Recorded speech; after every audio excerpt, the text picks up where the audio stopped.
kawakawa o te poe.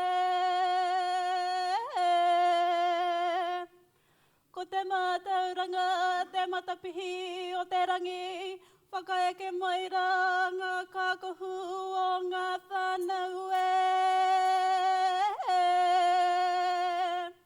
Whakaeke mai rā koutou ngā paritū mātauranga, whakaea o te rangi, kōrero e.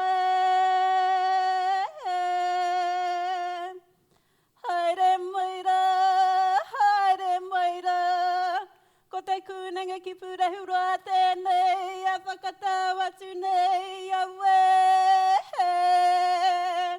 Haere moira, haere moira.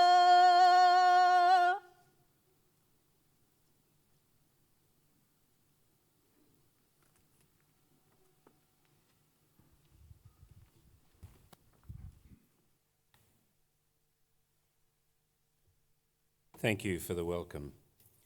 I declare this congregation to be in session. Please remain standing and join with us in singing the traditional graduation song, Gare Amas, the words of which are printed on the screen.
Please be seated.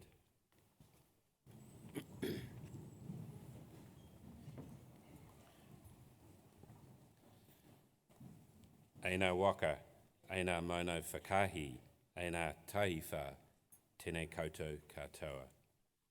Kia orana, talofa lava, malo e laumali, whakalofa lahi atu, talohani, whakatalofu atu, ni sabula, ni menhau, na Massey, mahaba.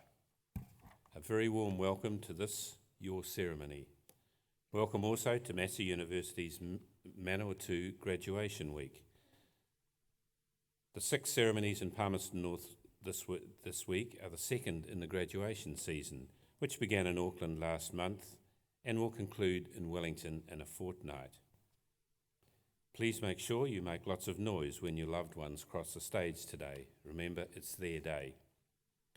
My name is Chris Kelly. I'm a very proud Massey graduate and have served on the Massey University Council since 2005. This week we have a total of 1,209 due to cross the stage and graduate. Of these, 45 will be conferred with the highest academic qualification the university offers, a doctoral degree. For this ceremony, we have 157 graduands, of whom 13 are masters and 8 PhDs. Graduation Day is a day of celebration, an opportunity for the university and you, your whānau, your family and friends to recognise your hard work and success. Technology now makes it easier to share your big day with a wider audience. All our ceremonies are streamed live on the internet, and there is a link on the Massey University homepage, which I'm sure many of the more technologically minded of you in today's audience may have already located. Please feel free to text, tweet or email a link to anyone you knew who was unable to attend today. It will be a permanent record of what I'm sure for many of you will be amongst one of your proudest moments. And while talking of recognition, it's important that you remember to thank all those people who have backed you and contributed to your success during your studies. Families, friends, and last but by no means least, the faculty and support staff of the university. To ensure you don't forget, I would like you to join me now in acknowledging them.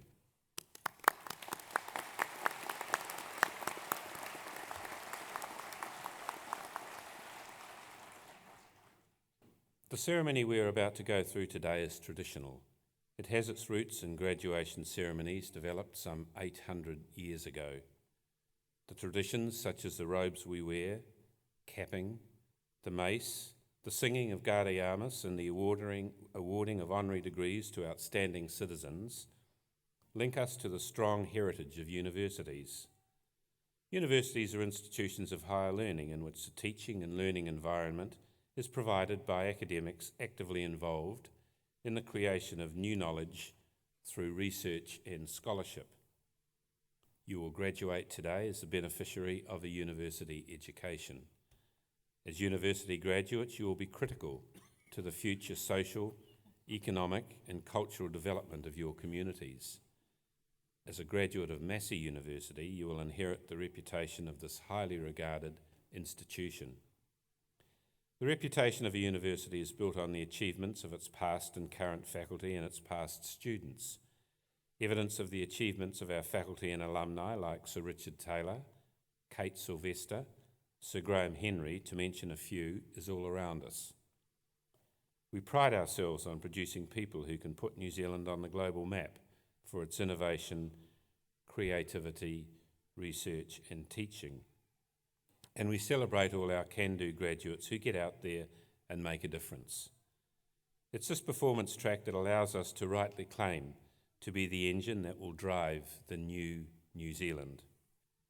The number of accolades, awards, prizes and other recognitions received this last year by our current students and faculty indicates our track record will continue to grow.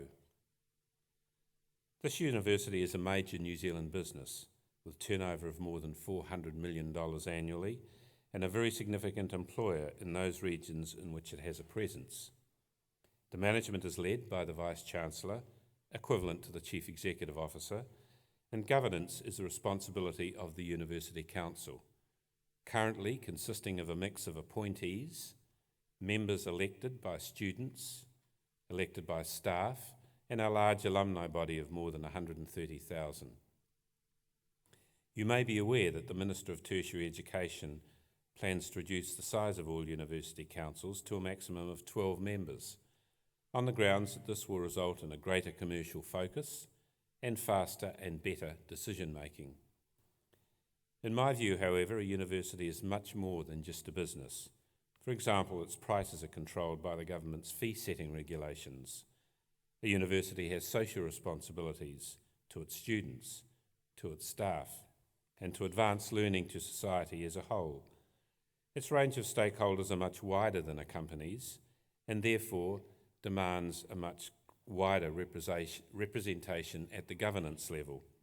Going forward, we must ensure that we retain diversity in the university's governing body.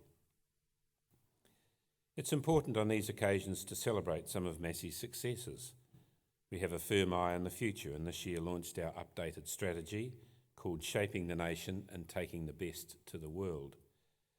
The short title is The Road to 2025, and the major shift is to push out our time horizon to just over a decade from now and put in place our responses to the forces that drive not only Massey's future but New Zealand's.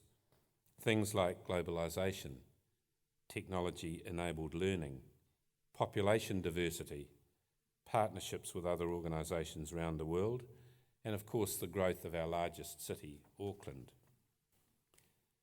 Our Vice-Chancellor, the Honourable Steve Mahari's recent visit to China coincided with a delegation led by the Prime Minister. We have a strong commitment to growing our opportunities in the international arena, and our expertise in agri-food creates enormous potential for growth, particularly in Asia. One of the advantages Massey has in its globalisation agenda is that we are a diverse university with a broad range of strengths. There are many compatibilities in those areas of strength, for example in design and in arts.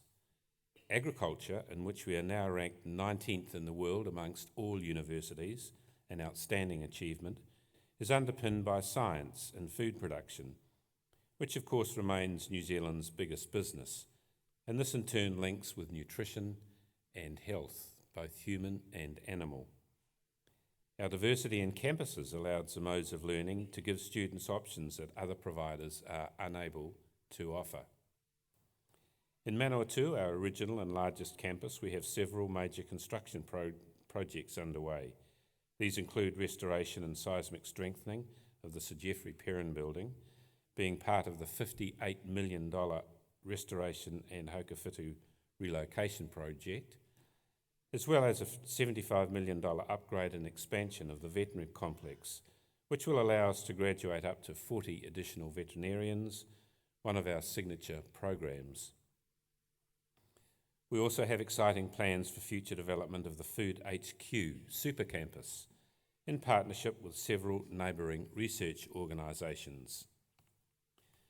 Many of you will be aware that 2014 marks 50 years since Massey became a university. Our roots as an agricultural college date back to 1927 and through the design school in Wellington to the 19th century. This year also marks 50 years of our groundbreaking and world-leading food technology program. This faculty was formed to build on Massey's reputation as an institute that supported the primary industries, turning great ingredients into world-leading exports. When Massey's Bachelor of Food Technology degree was introduced in 1964, it was a first for New Zealand. Today, this innovative degree continues to ensure Massey leads New Zealand in the education of food technologists. Currently, we face some challenges with a softening of enrolments being felt across the sector. It's very important that young people recognise the value of ongoing learning and tertiary qualifications in a world where the nature of employment and types of jobs people do is changing rapidly. This means that those who succeed will be those who have learned how to learn and how to adopt and how to adapt. Congratulations to all of you today who have taken up this challenge to be where you are. You will graduate proud of your achievement, but also honoured by the reputational mantle that you have inherited. I challenge you to go forth as Massey alumni, to make your contribution, to grow your own reputation, and in doing so add further to the proud heritage that you are now part of. As part of your journey, we anticipate many of you will come back to us as you face the never-ending quest to keep your skills and knowledge up to date. You can be assured that Massey will be there to meet that need, whether it be through a course of full-time study or part-time through our world-class distance learning program. Finally, I would urge you to stay connected with your alma mater and your university family through our active alumni association. Again, congratulations, continue to work hard and enjoy yourselves. Tēnā koutou, tēnā koutou, tēnā koutou katoa.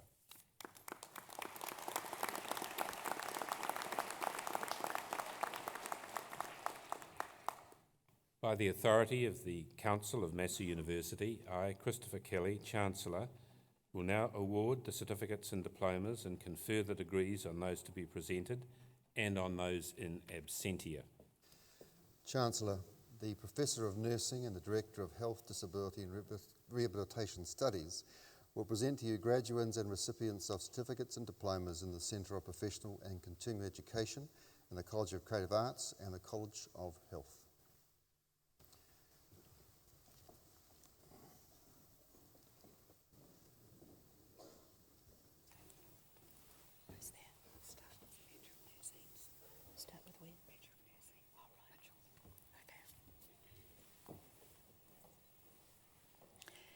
Chancellor, I have the honour to present for the graduation in the degree of Bachelor of Health Science the graduands I am about to name. Mitchell James Cronin.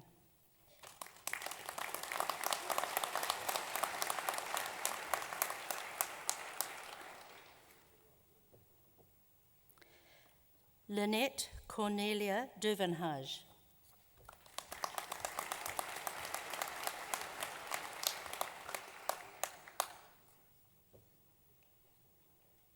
Amanda Haynes.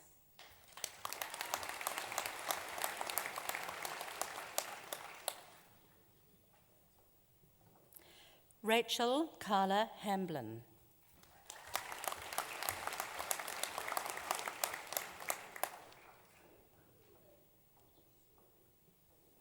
Kate Laura Harris.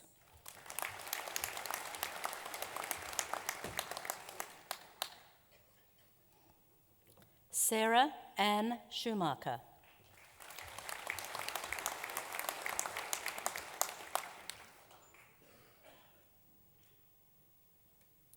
Laura Megan White.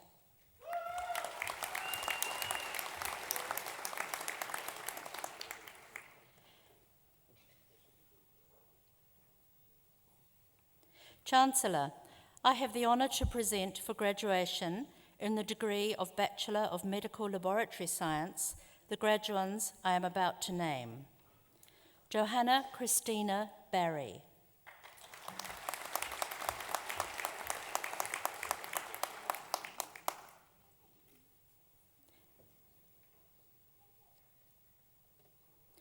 Grace Shu.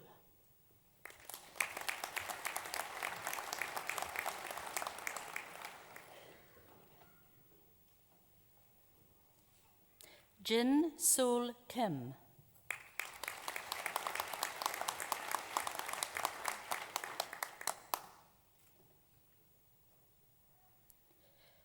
Timothy James Muir.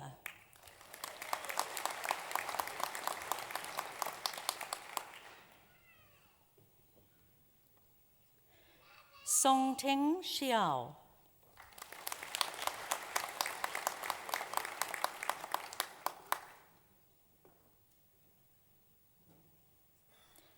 Gabriella Mvanwe Anne Saleh.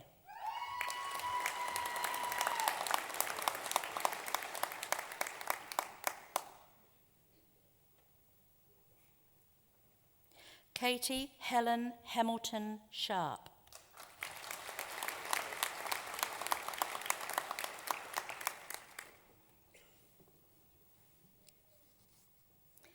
Kate Ann Stewart, with distinction, Massey Scholar.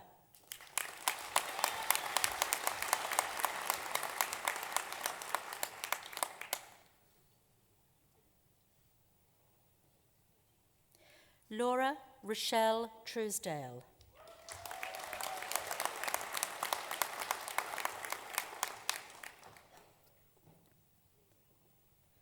Larissa Saplina.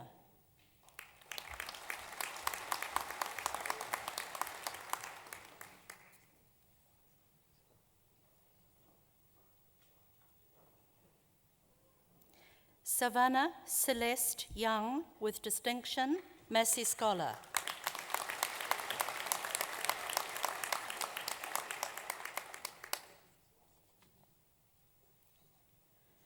Yongming Zhai.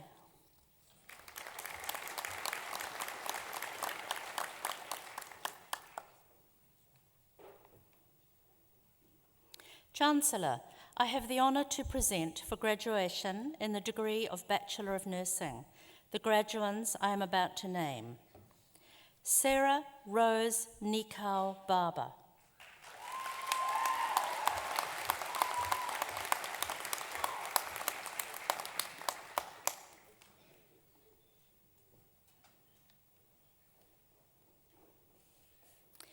Rachel Anna Bishop.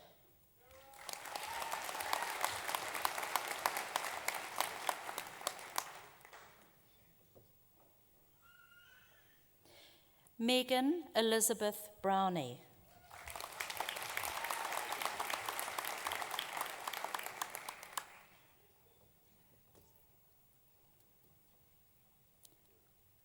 Kerry Marie Buck.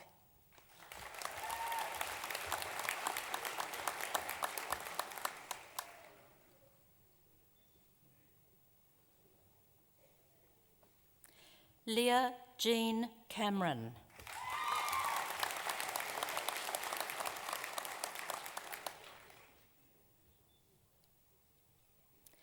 Mackenzie Tyler Chard.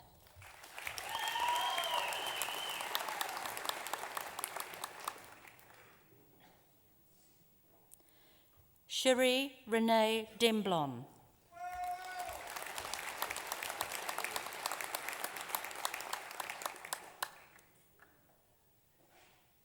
Stephanie Jade Downey.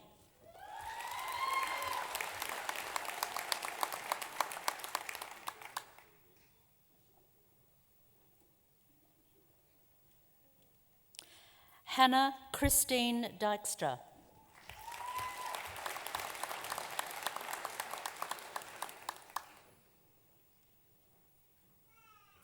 Kirsty Marie Eels.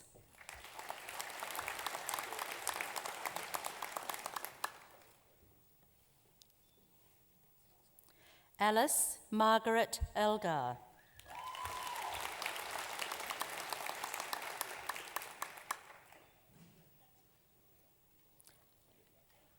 Rebecca Marie Greenway.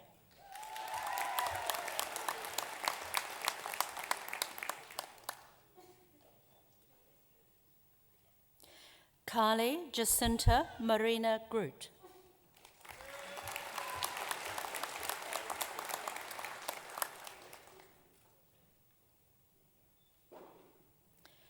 Max Timothy Guy Massey Scholar.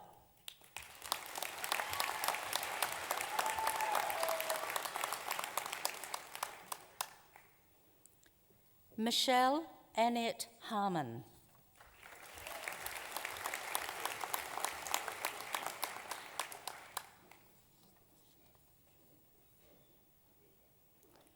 Laura May Hartley.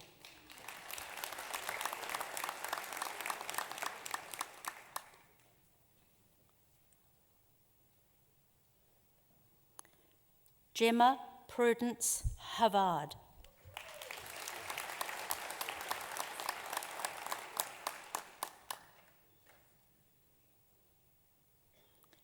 Monique K. Jackson.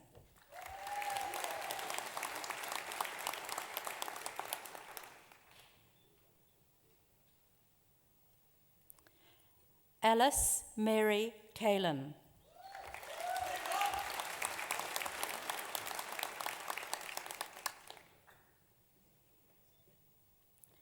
Jasmine May Kidd.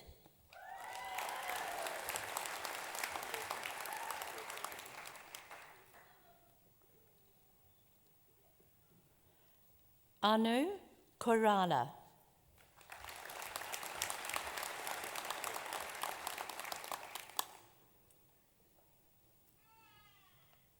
Stacey Elizabeth Law.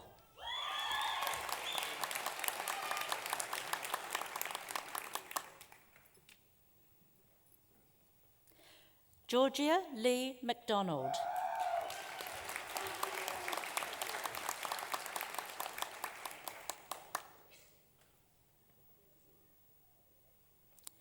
Ashley Page MacDonald.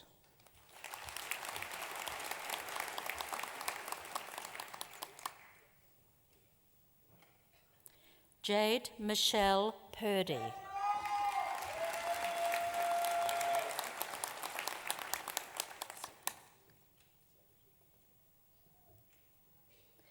Krishna Khan Verity Ratima.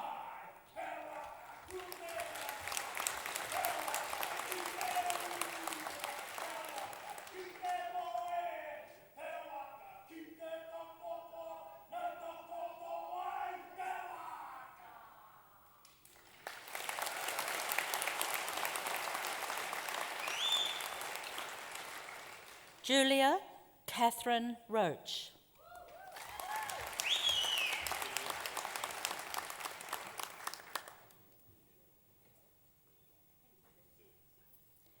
Katie Christina Rush.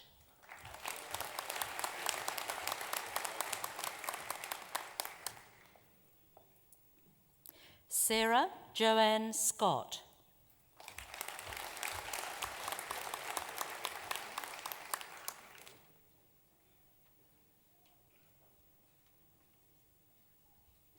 Samantha Rose Searle.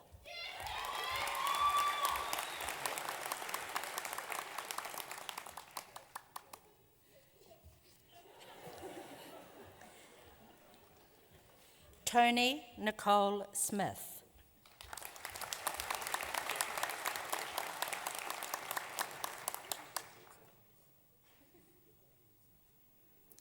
Victoria Leanne Smith.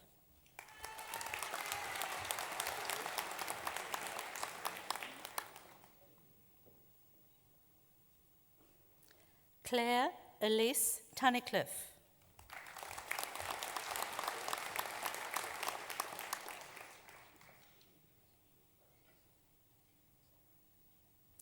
Evangeline Olive Turner.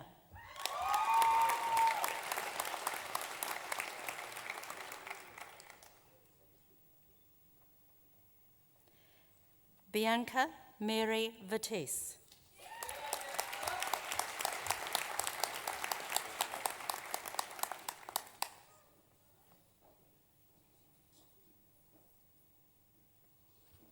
Christina Jordan Wallace.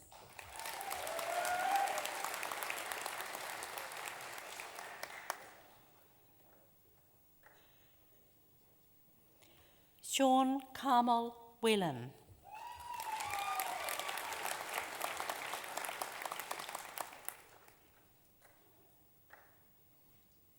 Sabrina Rose York.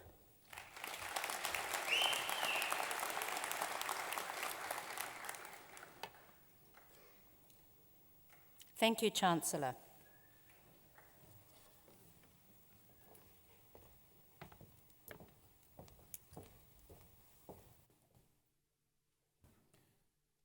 It is now my pleasure to invite His Excellency Mr. Ravi Thapa, High Commissioner of India to New Zealand, to address the graduands. Mr. Thapa is a career diplomat who joined the Indian Foreign Service in 1983. During the last 30 years, he has rendered diplomatic duties at Cairo, Riyadh, San Francisco, Paramaribo, and Milan. He's also handled several key assignments in the Ministry of External Affairs, Government of India, New Delhi. Prior to his arrival in Wellington, Mr. Thapa represented India as the Ambassador of India in Beirut, Lebanon. Mr. Thapa holds an honours degree in economics and a Bachelor of Laws from Punjab University in India. He completed his postgraduate studies in law at the University of California in Berkeley. After arriving in Wellington, Mr. Thapa has been actively pursuing possibilities of strengthening engagement between India and New Zealand, especially in the economic and commercial sector. Given India's burgeoning economy, massive market, and major infrastructural requirements, there is much which New Zealand could offer to India in niche areas such as cold storage supply chain management and post-harvest technologies. He believes that Indian engineers, scientists, and high-tech professionals could also work with their New Zealand counterparts for creating innovative solutions and technologies which could be commercialised in India and other countries. In a world overwhelmed by conflict and terrorism, the Indian principles of non-violence, universal peace, harmony, and spirituality also hold a special significance. Mr. Thapa proposes to actively raise awareness about all such possibilities and objectives through the New Zealand-India Friendship Association, which is being set up under the patronage of the Indian High Commission in Wellington. Mr. Thapa.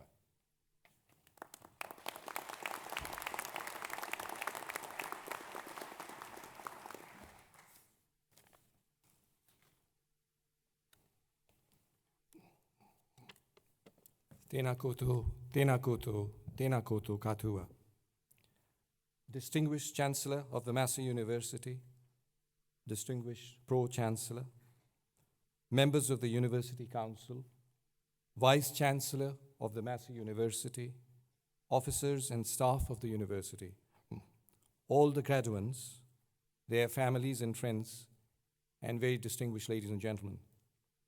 Let me commence my commencement address today by conveying heartiest congratulations and felicitations to all the graduates at their most wonderful achievement. All of you have traversed an important milestone in your personal and professional lives. Along with you, of course, are all the near and dear ones, parents, relatives, friends, and well-wishers who deserve to be commended for their unflinching support and commitment to your endeavors. That there are various professionals assembled here today from fields as diverse as creative arts, health, professional and continuing education makes this ceremony all the more unique and a rare privilege and honor for me. I dare say that in today's world, everyone's permitted to have a viewpoint, and I am using my right as an independent citizen to convey the viewpoint and worldview of a diplomat. I believe there could be various interpretations and approaches, but I hope that some of the points which I make will be of interest to this very august audience.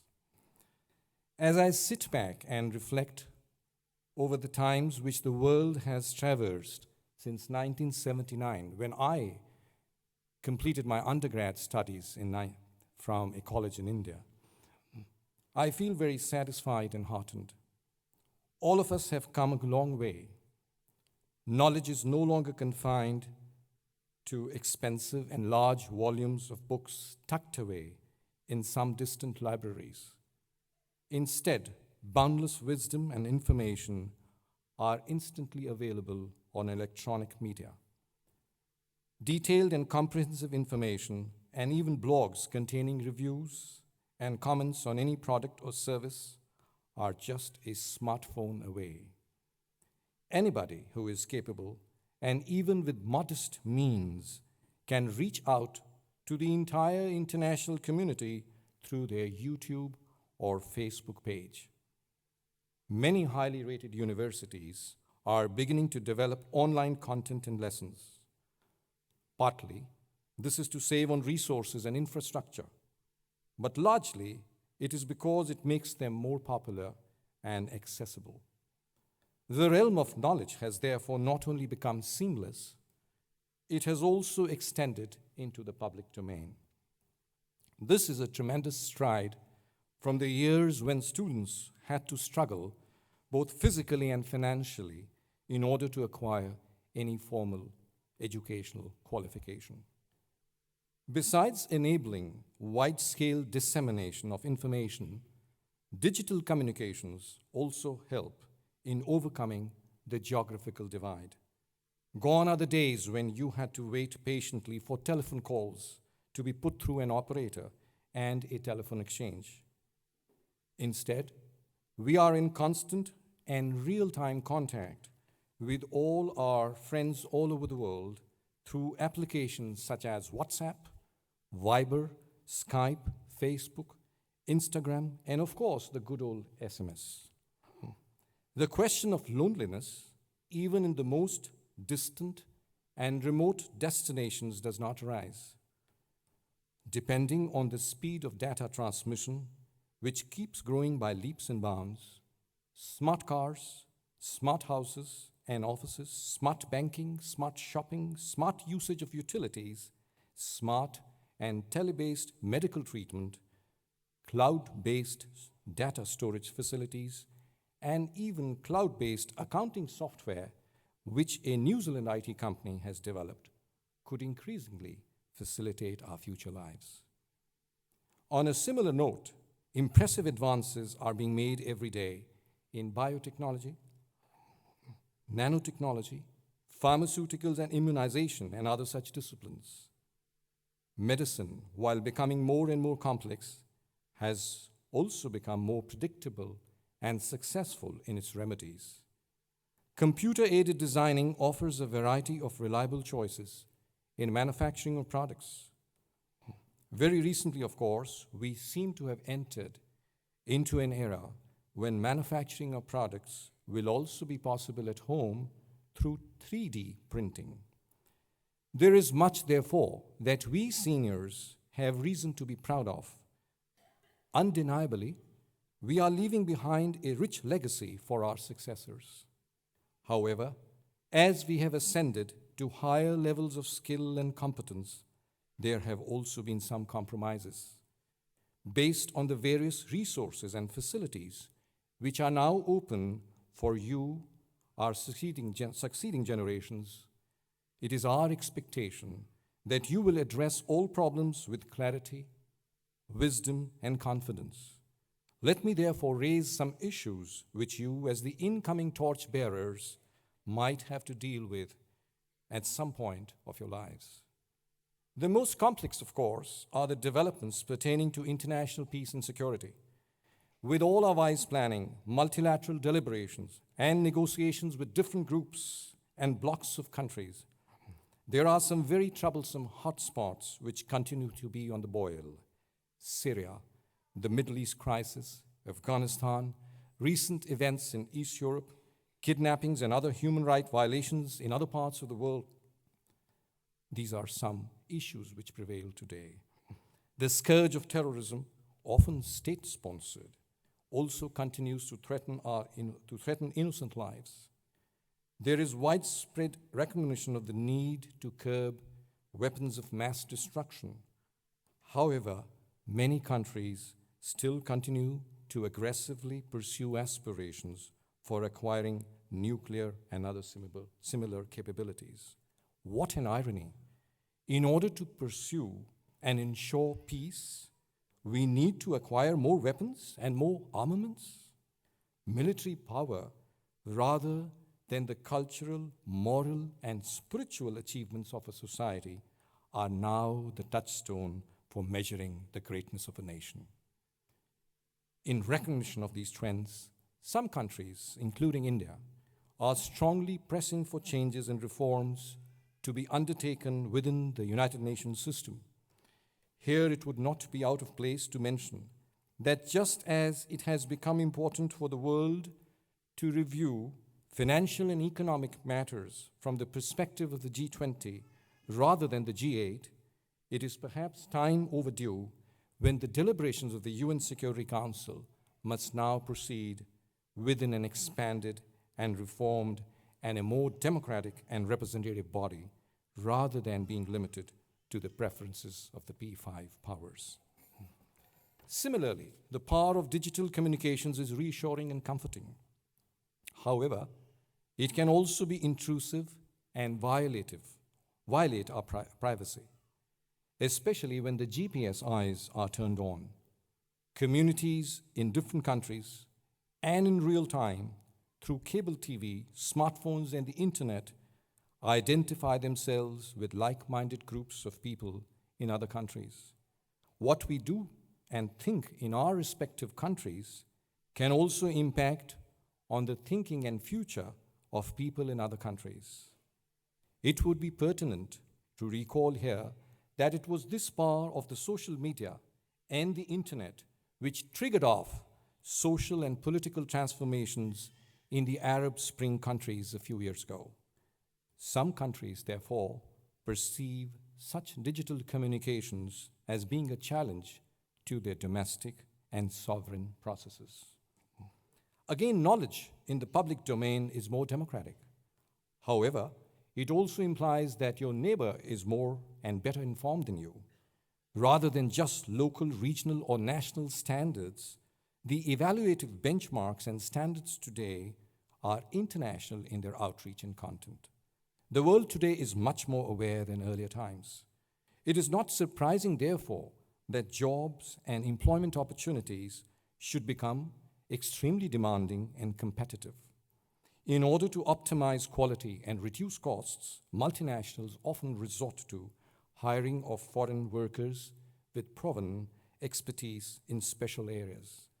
Understandably, such practices can adversely affect the employment prospects of local workers with lesser skills.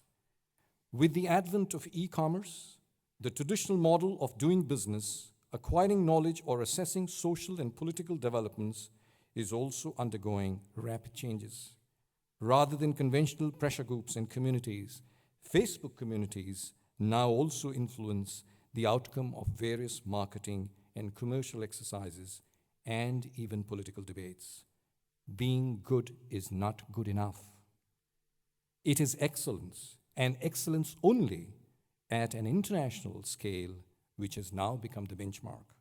For the ordinary consumer, therefore, all this flush of variety, technology, and competitive prices is a windfall.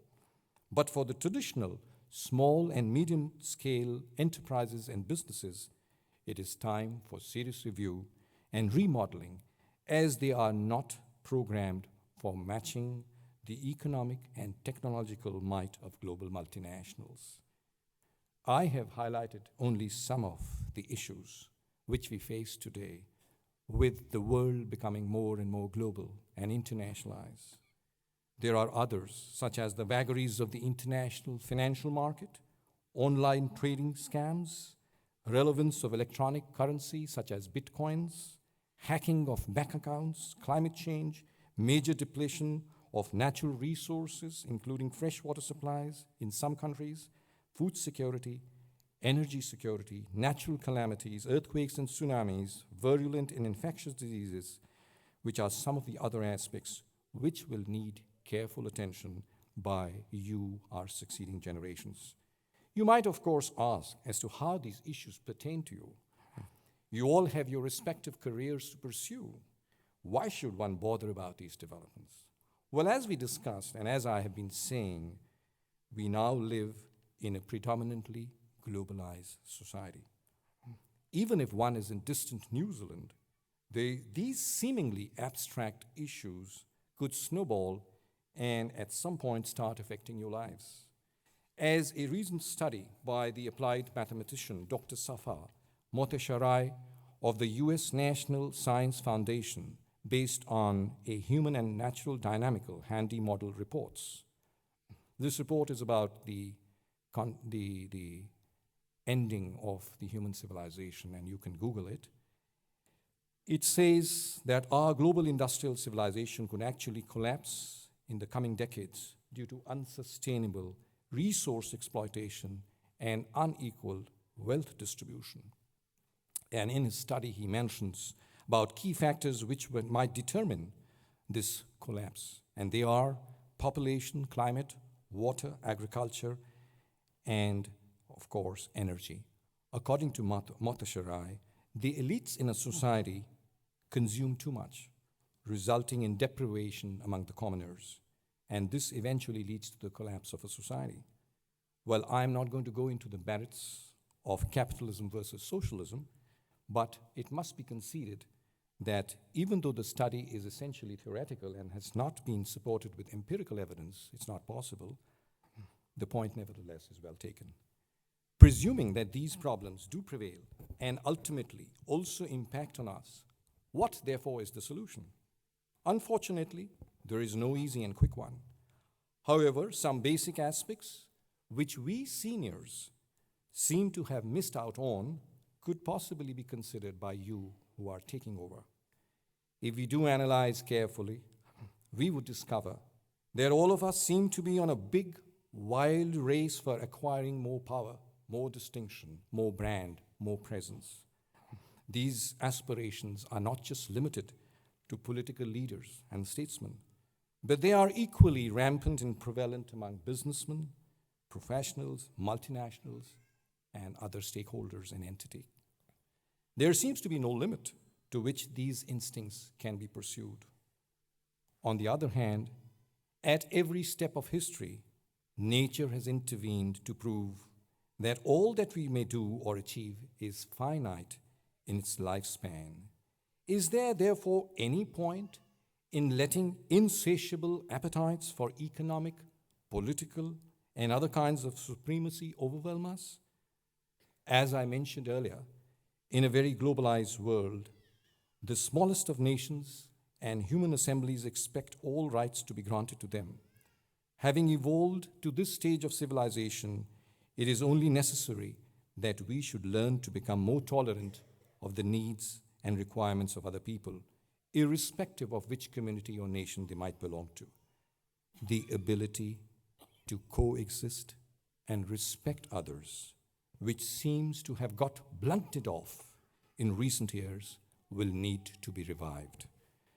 Given the major facilities which automation and the digital revolution has engineered for us, human beings are in far better control of their lives. This should, in the normal course, make us feel more relaxed, confident and assured of our destinies. But somehow, despite all our progress in the physical sciences, contentment and happiness still seem somewhat distant and elusive. With all our comforts and facilities, we continue to be overcome by stress, competition, anxiety about our future, and other such considerations.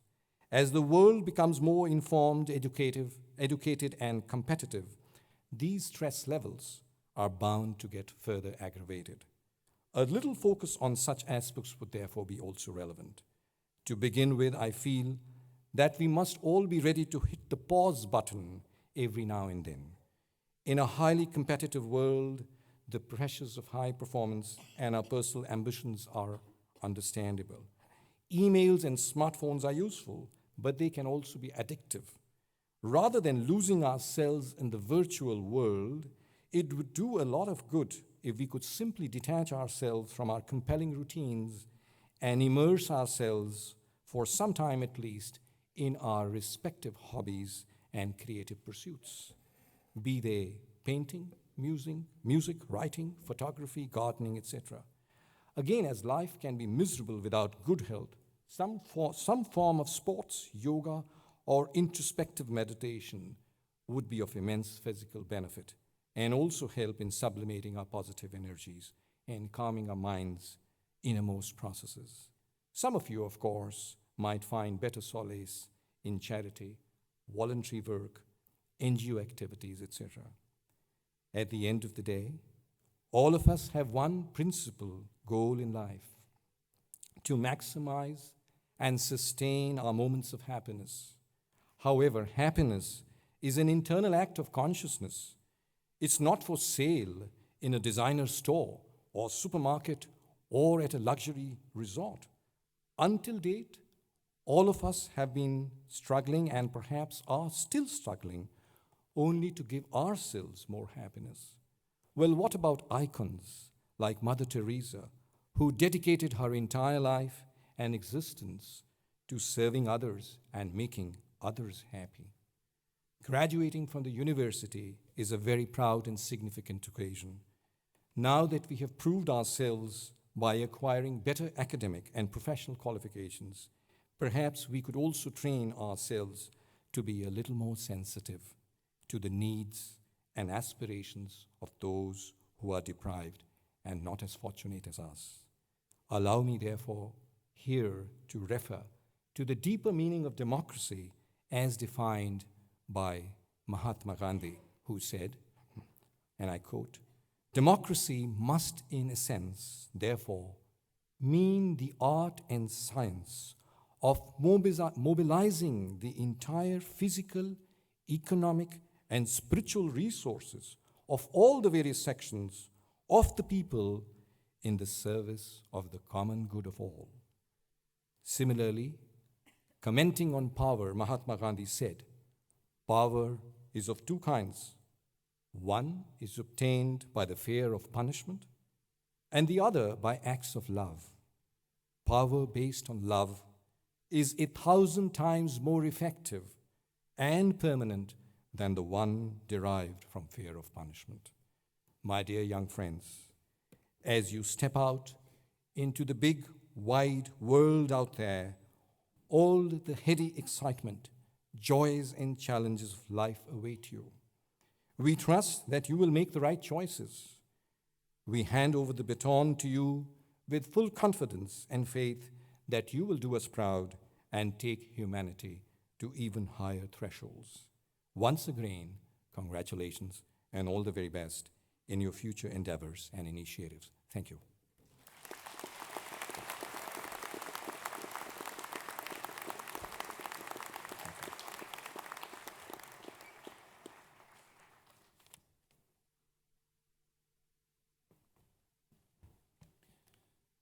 Thank you very much, Your Excellency, for that address.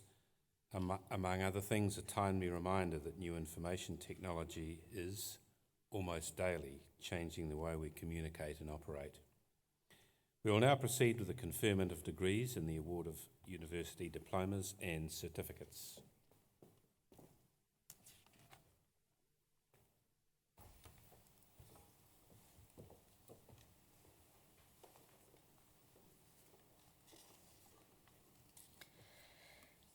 Chancellor, I have the honour to present for graduation in the degree of Bachelor of Social Work the graduands I am about to name. Andrew Barry Aitken, Second Class Honours.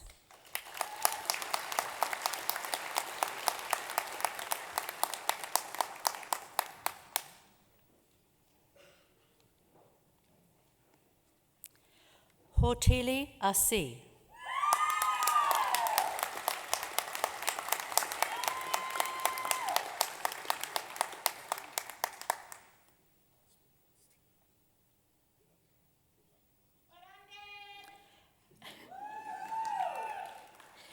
Eko Hine Bignell, ne Haronga, Second Class Honours.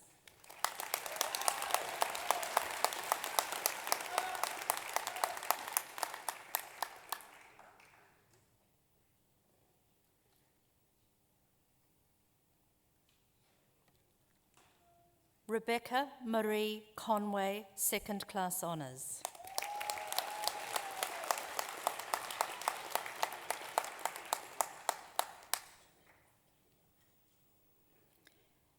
Amy Marie DeVries.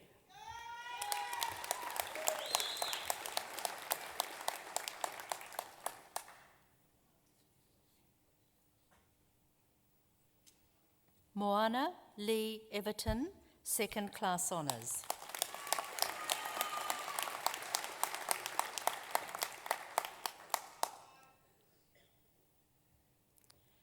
Elizabeth Mary Gonda, Second Class Honours.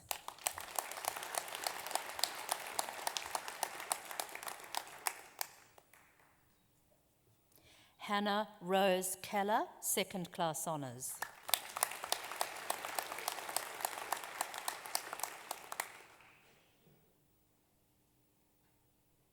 Sarah Marie Maver, Second Class Honours.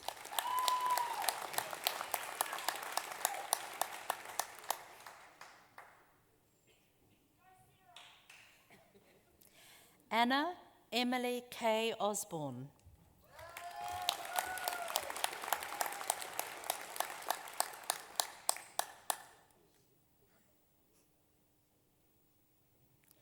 Rachel Louise Porteous.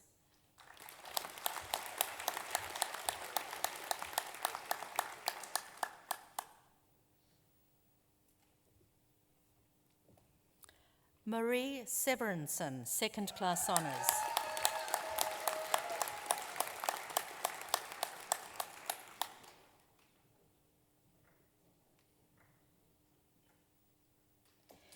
Patsy Duke Te Are, Second Class Honours.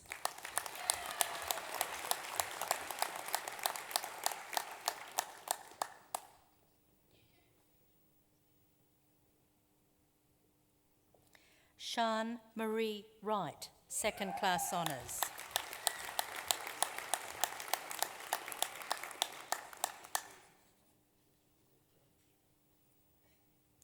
Chancellor, I have the honour to present for graduation in the degree of Bachelor of Sport and Exercise the graduands I am about to name. Katrina Jane Ulbrecht.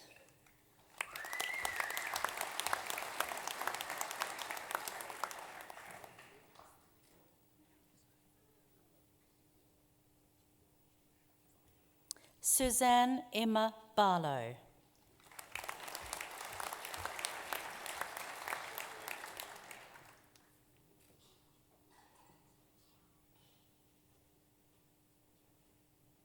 Sean William Bracegirdle.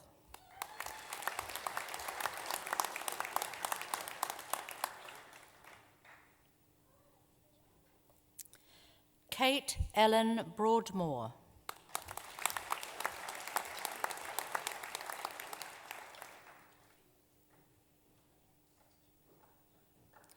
Millie Lorna Burrell Davis.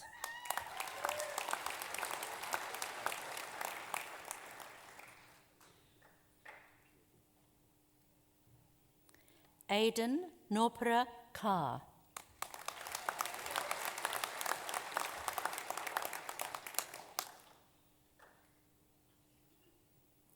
Simon Tony Neil Chattington.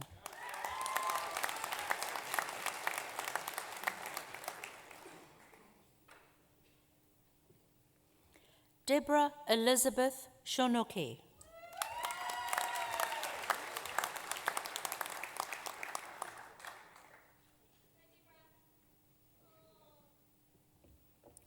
Ryan James Doubledam.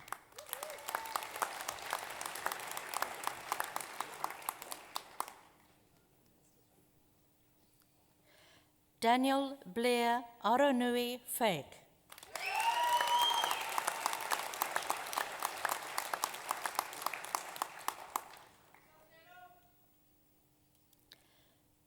Kieran Jacob Featherston.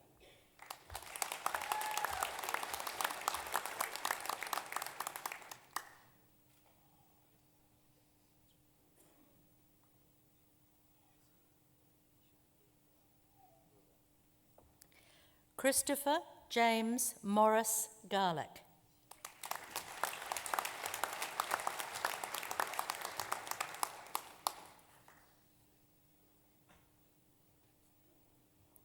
Jessie Marie Garrett.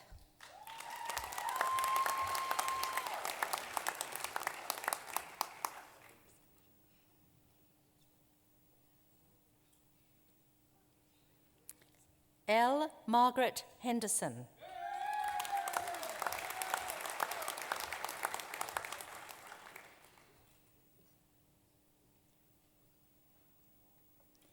Samuel James Howard.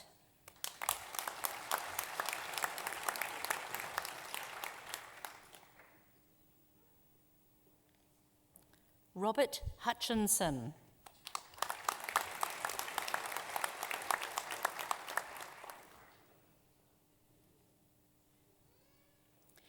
Benjamin Richard Jacobs.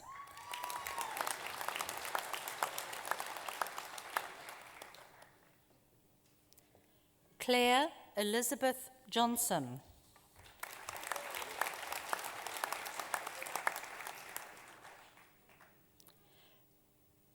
Kate Diane Jones.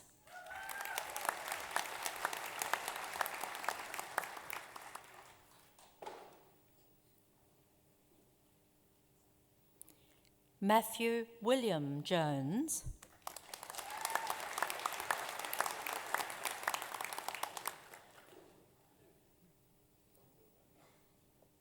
Frances Claire Keane.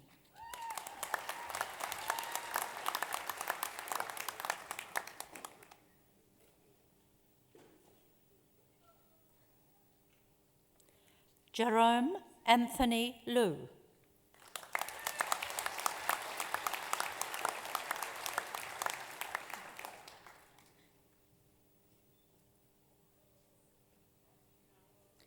Nina Brooke Lower.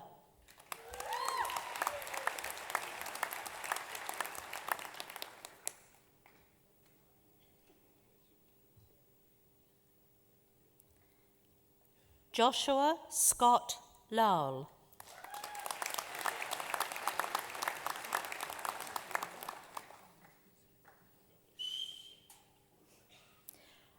Angela Mary Marlowe.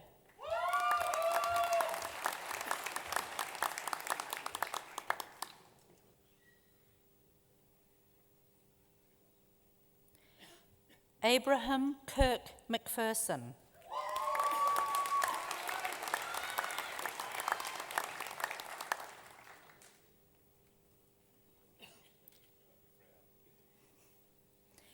Mark Stephen Mayo.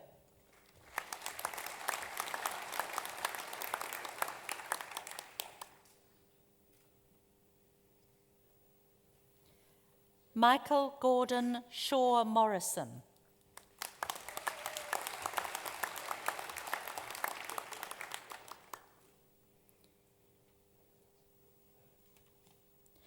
Natasha Asmita Narasi.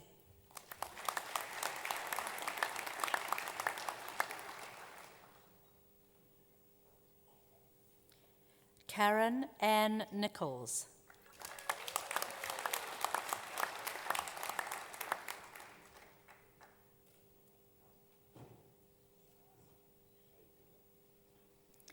Anthony James Oliver.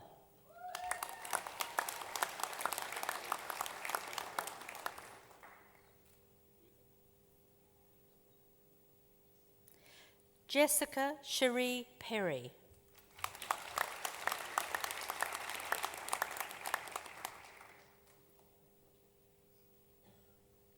Heidi Ann Rochelle Phillips.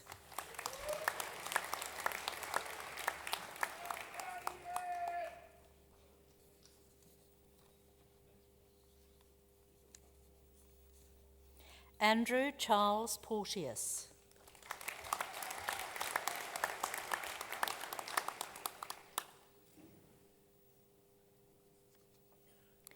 Roscoe Robert Price Moore.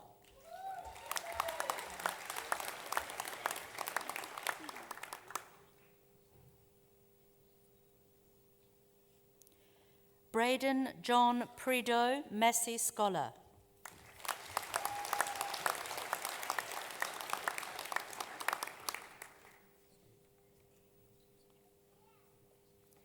Tihema Peter Ross.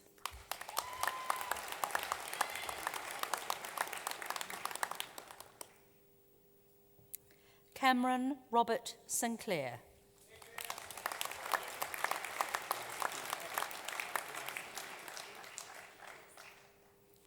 Bradley Thomas Slater.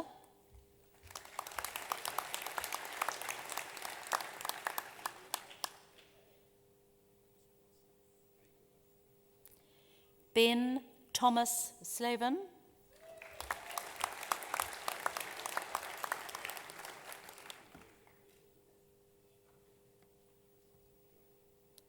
Christopher James Smith.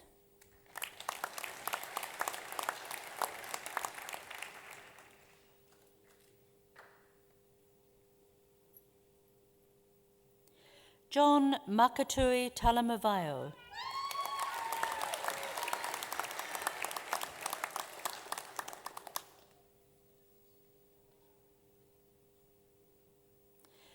Chanel Marama Tamahaga.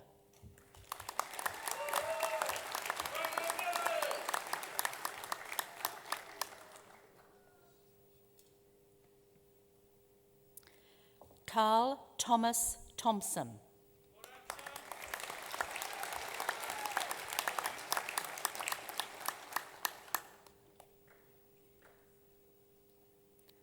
Zachary Daniel Topping.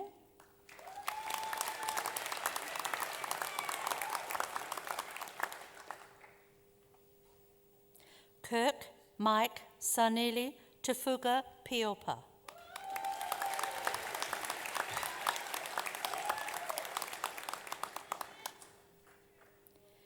Simon John Watson.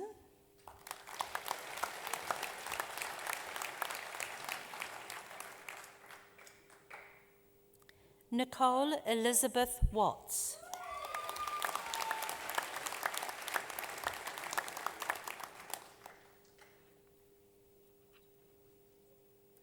Nicholas Stewart Colin Wright.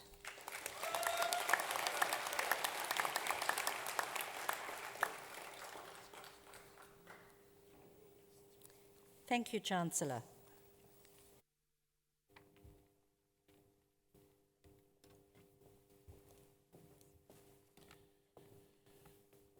It is now my pleasure to invite Three Little Birds and Catalan to present an item. Three Little Birds, featuring Catalan, are an acoustic group comprising of 4 Year 12 students from Palmerston North Girls High School. The original group of 3 was formed early in 2012 and later grew to include the violin in some performances. Today they're performing Brave, written originally and performed by Sarah Bareilles. We have Charlotte Stock, Celine Vien-Katswar and Lauren Ferreira on guitar and vocals, with Caitlin Tisdall on violin and backing vocals.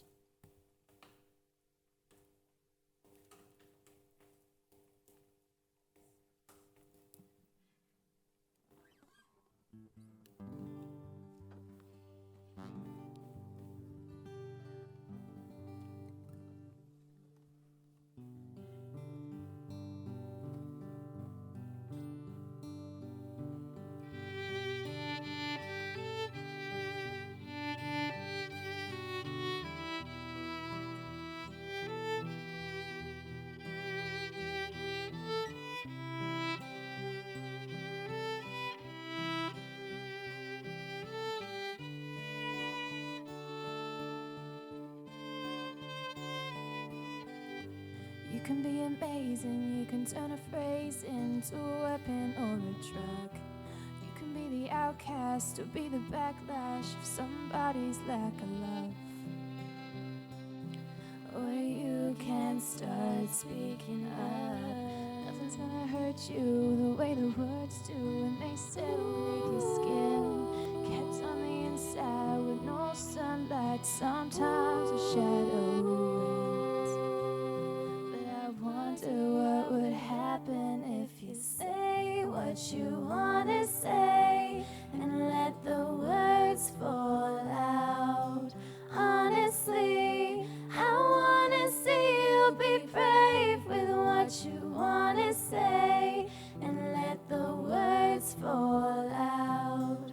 Honestly, I wanna see you be brave, just wanna see you. I just wanna see you, just wanna see you.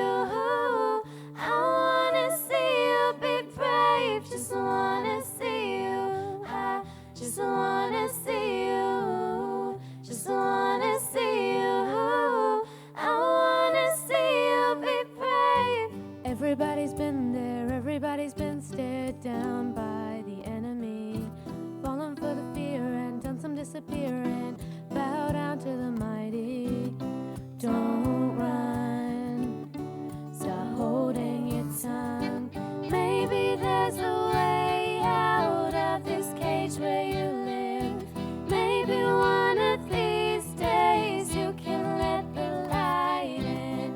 Show me how big your brave is. Say what you wanna say and let the words fall out. Honestly, I wanna see you be brave with what you wanna say and let the words fall out. Honestly, I wanna see you be brave. And since your history is silent, won't do you any good. Did you think it would? Let your words be anything but empty. Why don't you tell them the truth? Say what you wanna say and let the words fall out.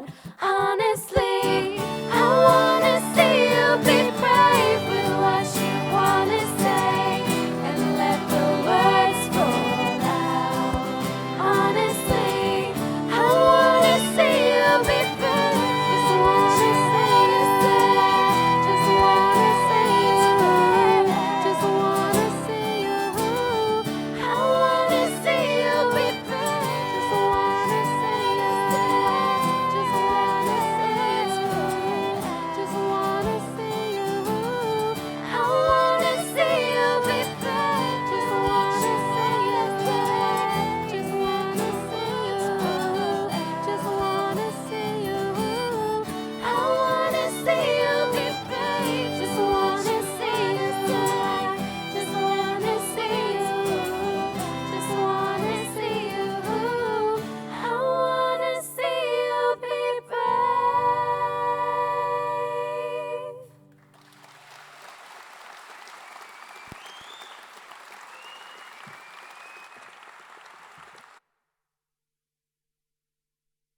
Thank you, Three Little Birds and Catlin, for your item.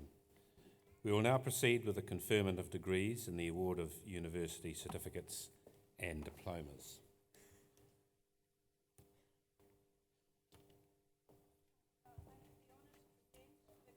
Diploma in Occupational Safety and Health, the candidates I am about to name.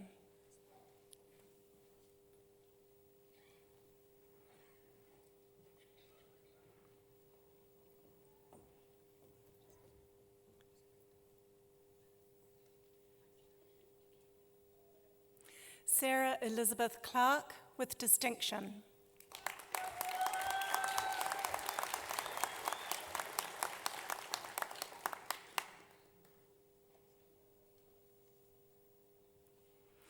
Laura Beatrice Leary.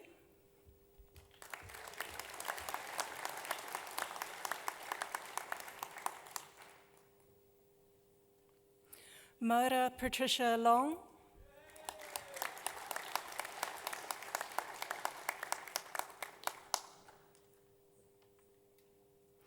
Lisa Jane Stevenson.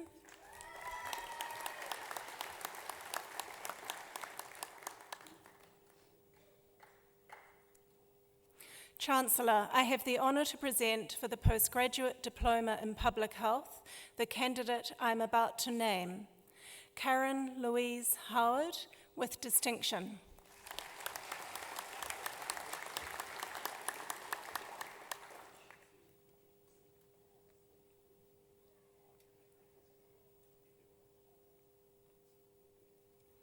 Chancellor, I have the honour to present for the Postgraduate Diploma in Rehabilitation the candidate I'm about to name, Bronwyn Elizabeth Murdoch.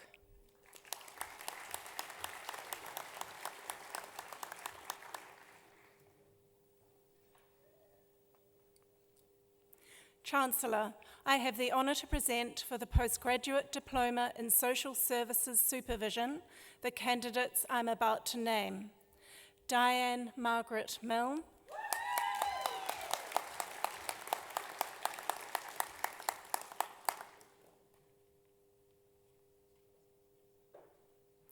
Stephen Neil Smithson with distinction,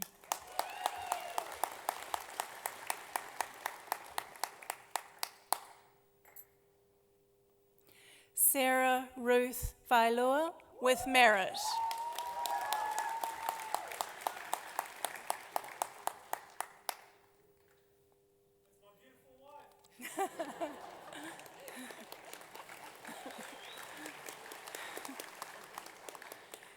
Chancellor, I have the honour to present for the graduation in the degree of Master of Applied Social Work the graduands I'm about to name.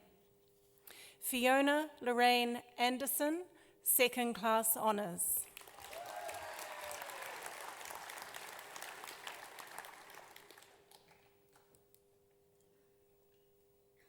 David Tim Atkinson, second class honours.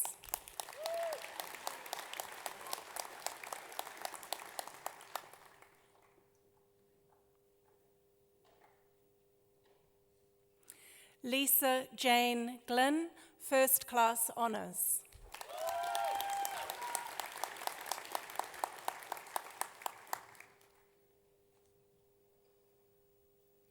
Catherine Ann Gray, second class honours.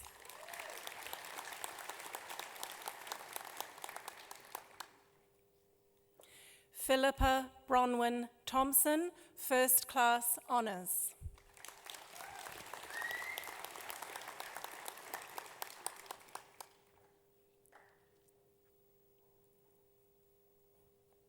Chancellor, I have the honour to present for the graduation in the degree of Master of Nursing the graduands I'm about to name. Catherine Joy Archer, second class honours.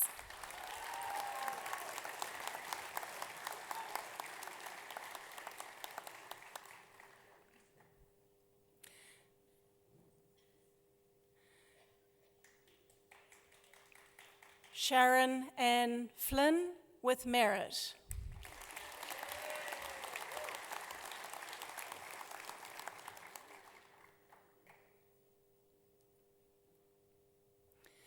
Tarina Joyce Bernadine Gladding.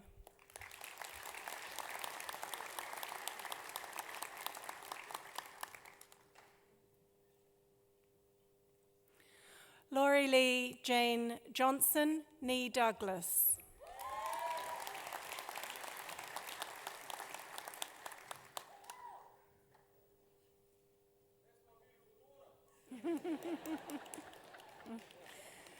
Deborah Leach, Nee Carroll, First Class Honours.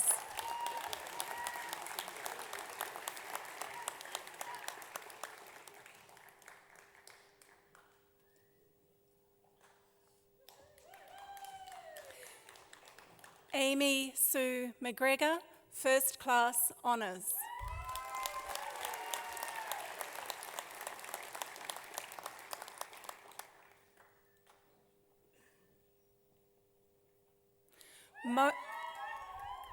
Mora Fidelma Skilton with merit.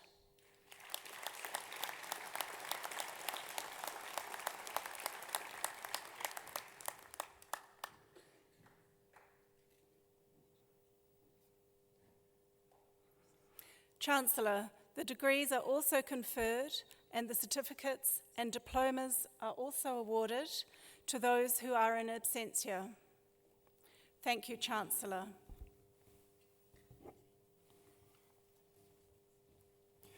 Chancellor, we now come to the point in our proceedings where we recognise the achievements of our doctoral students.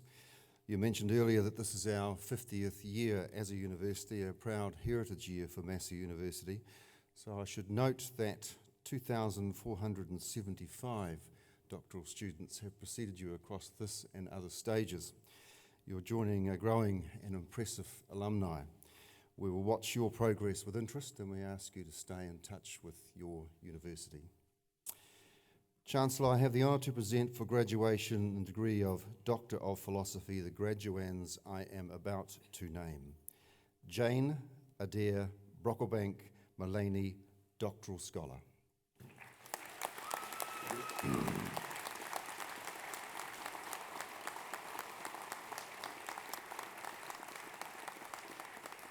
Epidemiological studies have linked the consumption of cruciferous vegetables to a reduced risk of some cancers, such as bowel, colon, and bladder. Ms. Brocklebank Mullaney examined the bacterial biotransformation of glucosinolates, which are plant-produced compounds found in these vegetables. Her results suggest that probiotic bacteria and/or dietary glucosinolate supplements may help to increase the production of protective enzymes in the bladder, which in turn may help to protect against bladder cancers. Please welcome Dr. Brocklebank Mullaney.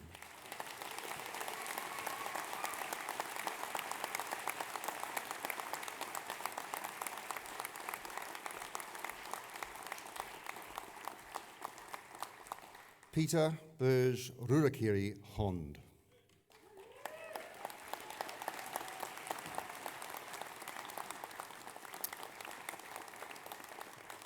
Mr. Hond investigated sustainable health outcomes facilitated by Maori language revitalisation initiatives.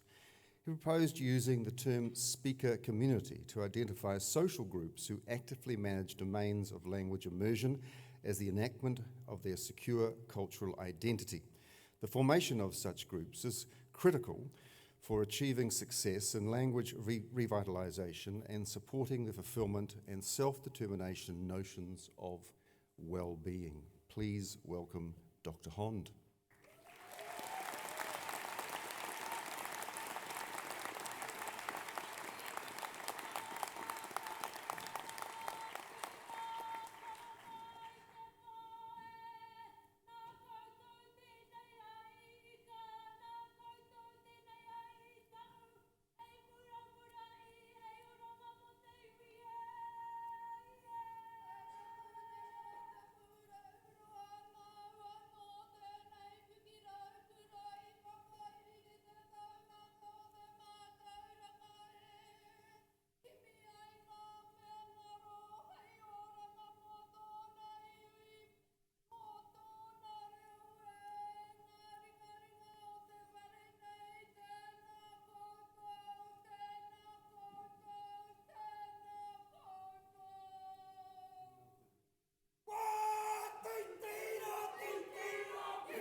Kia ora.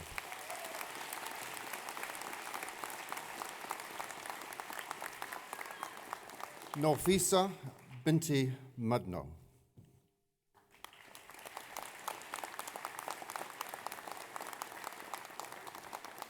Mrs. Nofisa Mudne Noor investigated the use of pumpkin as an ingredient in expanded snack food processing. Her results will undoubtedly increase returns to pumpkin growers and have impacts throughout the agricultural sector. In addition, it will enable highly nutritional vegetable-based snack food to be made available more widely to consumers. Please welcome Dr. Nofisa Mudno.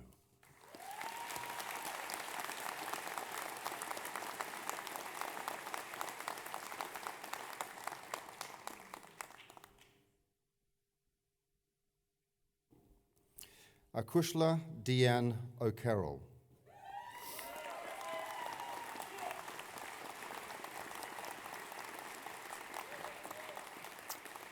Ms. O'Carroll investigated the tensions that Māori face as they negotiate virtual spaces and navigate new territories of social networking sites, highlighting the pressures on kanohi ki te kanohi being face-to-face.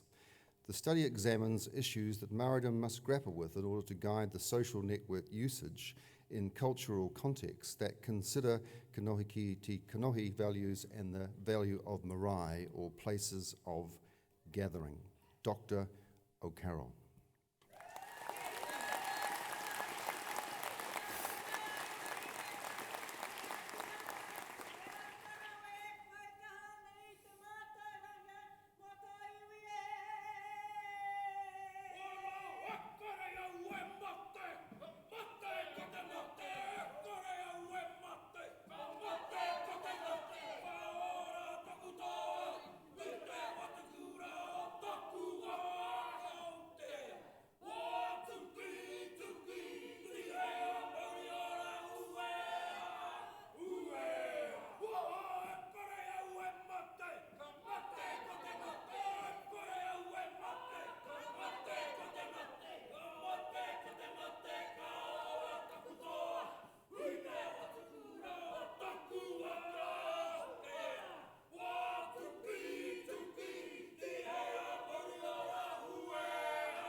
Michael Edward Parker.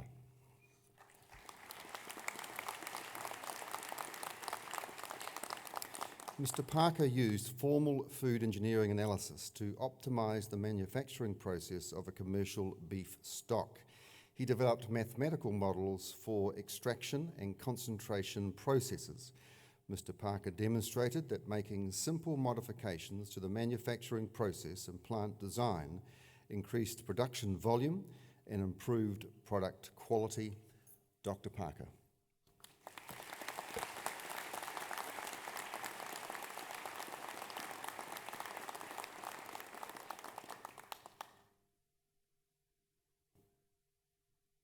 Graham Blake Perry.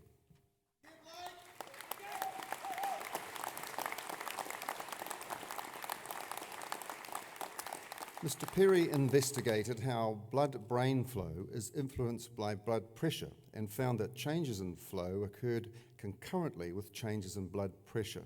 His findings may provide guidelines for preventing significant cerebrovascular damage during common everyday tasks that challenge blood pressure. Dr. Perry.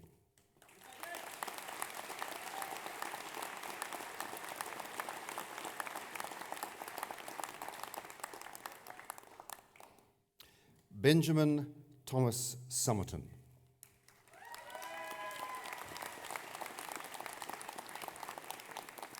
Mr. Somerton investigated the effect milk minerals have on the growth of heat-tolerant bacteria. He concluded that there is a potential for milk powders with high sodium, low calcium, low magnesium concentrations to have reduced numbers of heat-tolerant bacteria. These milk powders would be of high quality and sell for high prices. Dr. Summerton.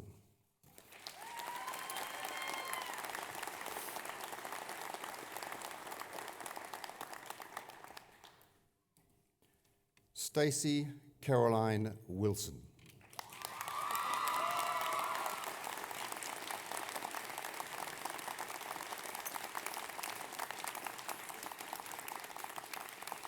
Ms. Wilson conducted a critical discourse analysis which explored the field of Aotearoa New Zealand mental health crisis intervention. She found that participants bear a disproportionate amount of responsibility during a mental health crisis in which they are held accountable for much of what occurs. She used Foucault's framework of ethical practice to counter conditional citizenship and redefine responsibilities in the field. Dr. Wilson.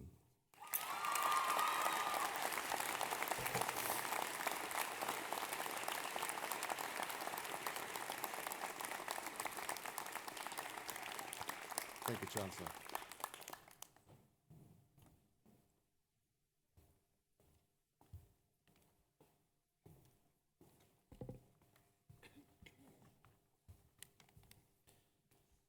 At the conclusion of the ceremony, guests are requested to remain in their seats until the processions have assembled in the foyer.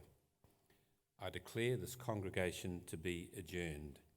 Please join with us in singing the national anthem, God Defend New Zealand, led by Andrew Jamieson, the words of which are printed in the screen. We will begin with a Maori version of the anthem. Please stand.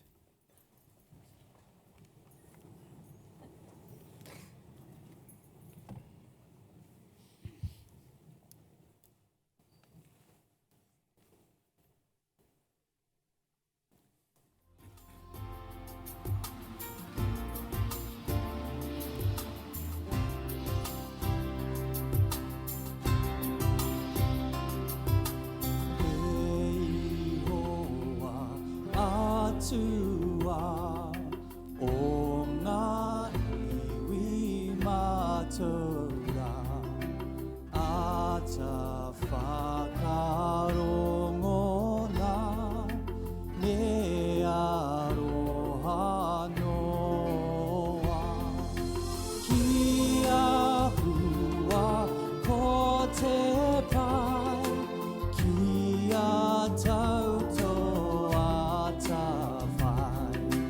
mana a ki ti a mai ao te aroa.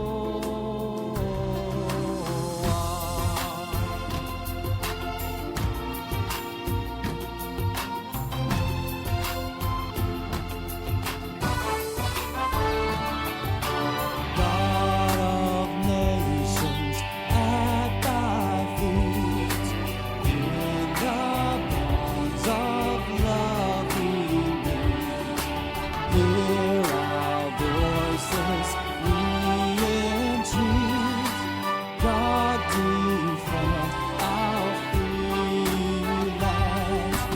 God Pacific's triple stars, from the shocks of strife and